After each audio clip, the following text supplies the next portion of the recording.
Families, welcome back to the American Family Survival Network and the American Family Survival Channel. I'm your host, Jeffrey Snipes. This article comes from Michael Snyder of the Economic Collapse blog. Clinton collapse. Is Hillary Clinton going to drop out of the race for the White House? Has now become a very real possibility. We have all seen the video which shows Hillary Clinton fainting and collapsing into the arms of Secret Service agents as she waited to get into her van following an abrupt exit from a ceremony commemorating the 15th anniversary of the 9/11 terrorist attacks. What has been obvious to many of us for quite a while is now being talked about on every political talk show in America. Not too long ago, you were called a conspiracy theorist if you dared to question Clinton's health, but today it is the central issue of the presidential campaign.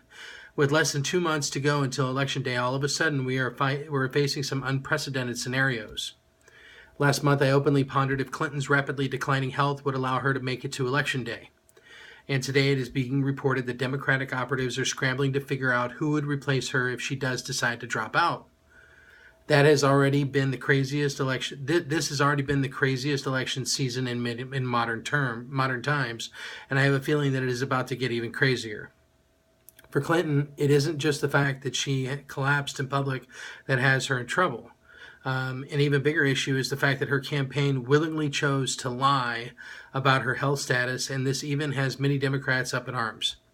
The following comes from an excellent piece by Damon Linker. After Clinton was diagnosed with pneumonia and put on antibiotics, she did not, as her physician recommended, take time out to rest. Instead, she attended a fundraiser featuring Barbara Streisand. Then on Sunday morning, she attended the 9/11 commemoration, became quote-unquote overheated, and woozily wobbled rather dramatically. 90 minutes later, she exited her daughter Chelsea's apartment building to tell the press she was feeling great. The Secret Service permitted a young girl to come over to give the candidate a hug. It was only a few hours later when her campaign finally announced that she has pneumonia and is recovering. The most charitable reading of this timeline is that her campaign, presumably with the blessing and perhaps insistence of the candidate, fully intended to keep her illness a secret from the public. Let's be clear about what this means. Her campaign intended to lie. Of course, the Clintons have made a career out of lying, and Hillary's trail of lies has been well documented, but this may be the lie that breaks the camel's back. So now that the story has changed several times, are we supposed to trust them when they tell us that Hillary Clinton truly does have pneumonia? Surprisingly, this might actually be the truth. But instead of bacterial or viral pneumonia, Hillary Clinton may have something called aspiration pneumonia. Aspiration pneumonia is the leading cause of death for those suffering from Parkinson's disease. And if you have not read the article that I did linking Hillary Clinton with Parkinson's disease, you can find it right here at Michael Snyder's Economic Collapse blog. A case of aspiration pneumonia would explain all of the coughing fits that Clinton has been experiencing, and it would be perfectly consistent with what Dr. Ted Knoll and other health professionals have been saying about her medical condition. Since Michael wrote last, it has also been documented that Hillary Clinton's motorcade has been arriving and leaving with an ambulance wherever she goes. This is not such standard operating procedure, and there is no ambulance following Trump around. What are they still not telling us about Clinton's health? Unfortunately for the Democrats, they can't force Clinton out of the race. No matter how sick she becomes, she is going to remain the nominee until she willingly withdraws. And of course, this is a woman that would do or say just about anything to become the first woman president. And so getting her to withdraw would take something truly extraordinary. But if by some miracle she did withdraw, the National Committee of the Democratic Party would hold a special gathering to select a new nominee. According to the rules of the Democratic Party, the National Committee is responsible for filling the position. Party officials would each cast one vote at a special meeting, and the winner is whoever gets the majority.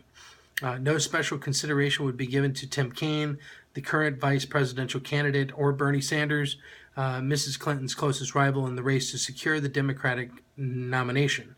And if someone other than Mr. Kaine were selected, he would remain the vice presidential candidate. So who would be the choice if Clinton is unable to move forward? According to Emmy Award-winning broadcaster David Schuster, insiders are indicating that Joe Biden would be the choice if Hillary here were to withdraw. But of course, there would be others that would want to elevate Tim Kaine to the top of the ticket, and many liberals would get a big push for Bernie Sanders or Elizabeth Warren. There is even talk that if Hillary Clinton withdrew close enough to Election Day that it could cause Barack Obama to suspend or postpone the election until a fair election could be held. The establishment is in a state of alarm because they desperately want to keep Donald Trump out of the White House. And their only hope of doing that is physically deteriorating right in front of their eyes. Let us certainly hope that they don't try to monkey with the timing of the election.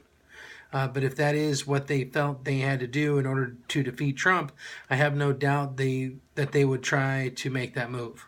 Politics in America is a very dirty game, and the establishment is not about to lay down and roll out the red carpet for Donald Trump. It remains Michael's contention that they are going to move heaven and earth, if necessary, to keep him from ever setting foot in the Oval Office. In just a couple of months, all of this will hopefully be over. But until then, events are likely to get even stranger, and next month we may see an October surprise or two that we aren't even anticipating right now. Thank you, Michael, from the Economic Collapse blog. Folks, please remember to go to the American Family Survival Store for all your family's emergency and survival needs. Again, I'm your host, Jeffrey Snipes. Thank you so much. God bless, and fear not.